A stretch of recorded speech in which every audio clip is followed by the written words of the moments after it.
nombre es Miguel Herrera, estudiante de la carrera de Derecho del Sistema Semipresencial SAIA, sección D. En esta oportunidad voy a hablarle del objeto de la LOGNA. La LOGNA tiene como objeto regular los derechos y las garantías, así como los deberes y responsabilidades relacionados con la atención y protección de los niños, niñas y adolescentes, por lo que le da gran importancia a las obligaciones que tiene como responsable principal, inmediata y irrenunciablemente al desarrollo integral de los niños, niñas y adolescentes. La doctrina de protección del niño establece el interés superior del niño. Este principio de interés superior debe ser considerado ante todo, las medidas a tomar por las instituciones públicas o privadas de bienestar social, los tribunales, autoridades administrativas u órganos legislativos concernientes a los niños, niñas y adolescentes.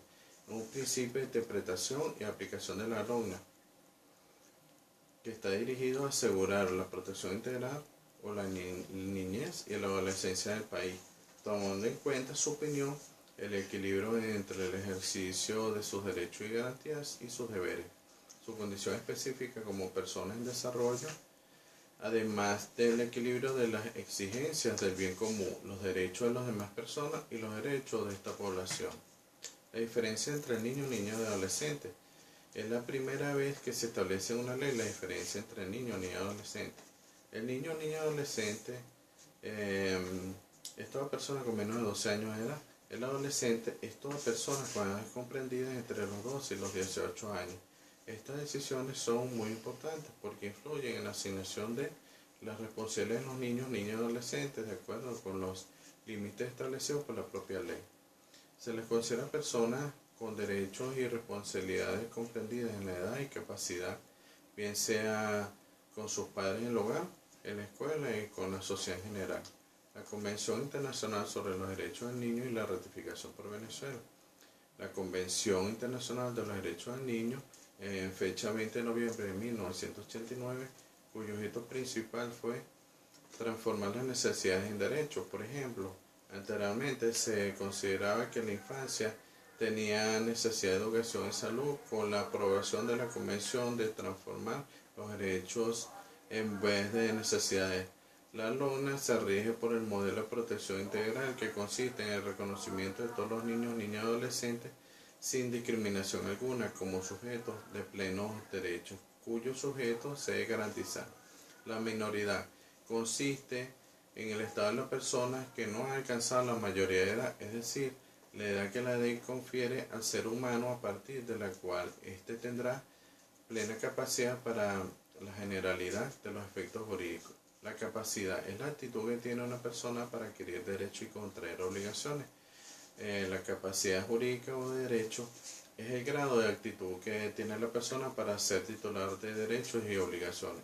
La capacidad de obrar o de hecho es la actitud que tiene la persona de actuar por sí misma en la vida civil, es decir, de ejercer y cumplir en forma personal y directa sus respectivos derechos y obligaciones.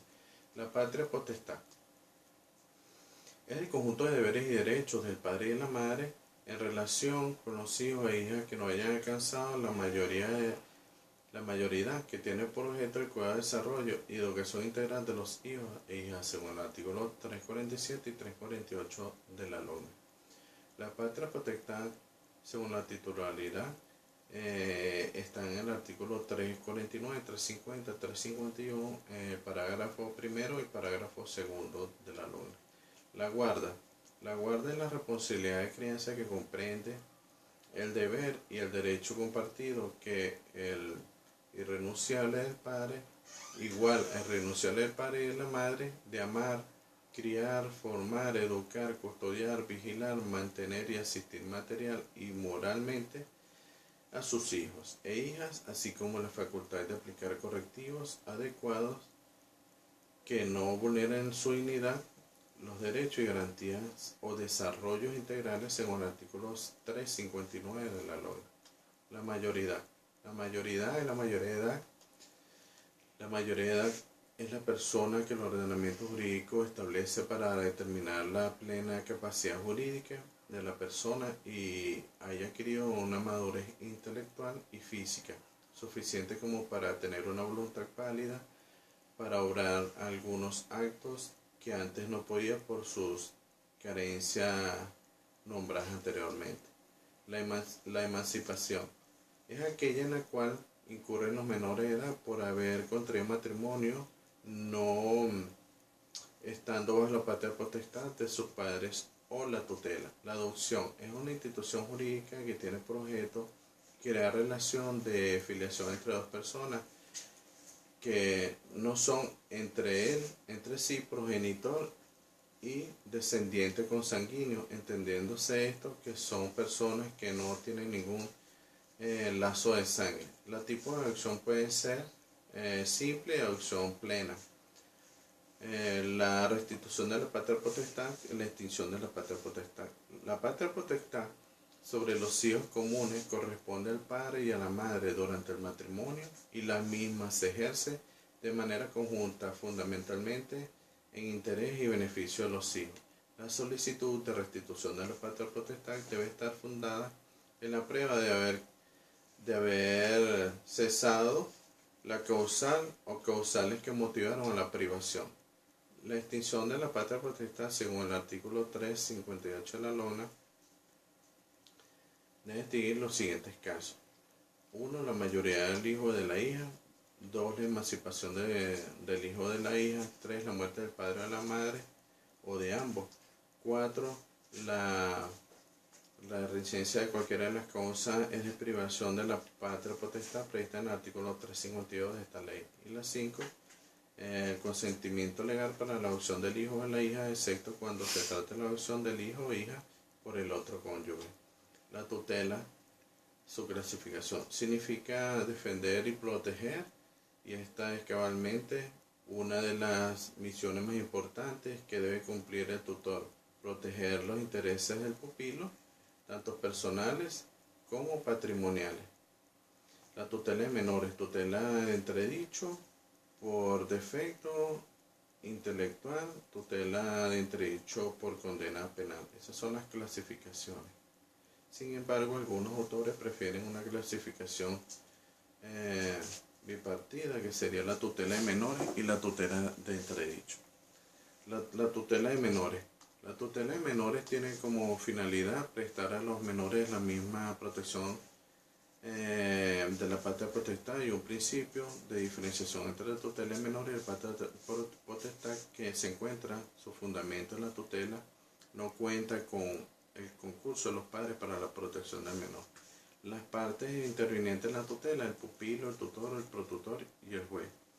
En la interdicción constituye el estado de una persona a quien se le ha declarado incapaz de los actos en la vida civil por adolecer o por carencia de un derecho intelectual grave o por virtud de una condena penal. La colocación familiar es la entidad o atención que tiene por objeto la responsabilidad de crianza de un niño o adolescente de manera temporal y mientras se termina una modalidad de protección permanente para el mismo. ¿Qué es la ética? La ética es un conjunto de principios y valores que guían y orientan las relaciones humanas. Estos principios deben tener características universales, precisan ser válidos para todas las personas y para siempre. ¿Qué es la moral? La moral en términos amplios desde el punto de vista filosófico trata de aquel conjunto de creencias y valores que dictan normas y costumbres que guían el actuar de las personas hacia el bien. Ya se trata de un conjunto de creencias que permiten distinguir entre el bien y el mal para realizar un determinado acto. La rama de la filosofía que estudia la moral es la ética. Los valores humanos son aquellos bienes universales que pertenecen a nuestra naturaleza como personas y que en cierto sentido nos humanizan porque mejoran nuestra condición de persona y perfeccionan nuestra naturaleza humana. Los valores personales son aquellos que hemos asimilado en nuestra vida y que nos motivan en nuestras disposiciones cotidianas. La ética y el derecho civil consiste en orientar y dirigir la conducta por medio de normas y leyes establecidas por terceros en algún código. En cierto aspecto, este tipo de criterio resulta ser muy cómodo, pues uno puede consultar la ley y decide conformarla a ella sin mayor discusión. La utilización de la ética. La ética jurídica es en la parte de la ética profesional, se funda en la moralidad, que es la regulación de los actos humanos libres según criterios, normas y leyes. La ética general universal es la rama de la filosofía que versa sobre las diferencias morales. Ahora bien, la ética profesional es la parte de la ética que se preocupa de la reflexión sobre el comportamiento de la profesional con respecto a la profesión. Tenemos la función social del abogado. Con el paso del tiempo la sociedad espera que el abogado sea el sostén de las instituciones jurídicas. La moralidad del abogado no se limita al buen ejemplo, sino a la acción o al cambio. La abogacía tiene e implica la representación de la realidad civil de la comunidad. Sin embargo, hoy ciertos abogados se caracterizan por sus intereses lucrativos por encima del interés social. Mientras tanto, nosotros creemos que el abogado debe ser un defensor del bien común y de la justicia, y que así dirija la conducta de los pueblos hacia la construcción de un orden social conforme a las condiciones y ideas más humanas para los que deberán despojarse de su egoísmo. Deber o discreción del abogado. La manifestación del secreto profesional está penalizada en nuestro país por tener intención de dañar. La conducta del abogado en los tribunales debe ser frente al juez una postura adecuada, ya que se le dé respeto a las autoridades públicas y a la ley. Desde que ingresa a la profesión debe tratar al juez con solemnidad, incluso fuera de la audiencia debe ser bastante respetuoso. Debe evitar el tono familiar para con el juez durante las audiencias. Los escritos deben ser leídos con respecto a la moderación y la puntualidad también forma parte de la conducta correcta de un abogado. La solidaridad entre el abogado como sinónimo es el factor determinante, ya que es la materialización del esfuerzo común hacia respectivos objetivos elevados. Mediante ella se establece la posibilidad del abogado para facilitar la discusión de los abogados. Se caracteriza por la independencia y sentido de la unidad. Deben de hacerse concesiones razonables con tal de no perjudicar al cliente, como obtener reenvíos o concesiones de plazo. Los mandamientos del abogado son: 1. El primero estudia, 2. Piensa, 3. Trabaja, 4. Lucha, 5. Es leal, 6. Tolera, 7. Tiene paciencia, 8. Tiene fe, el 9. Que olvida, y el 10. Ama su profesión. Bueno, gracias a todos por prestar atención. Esto es todo.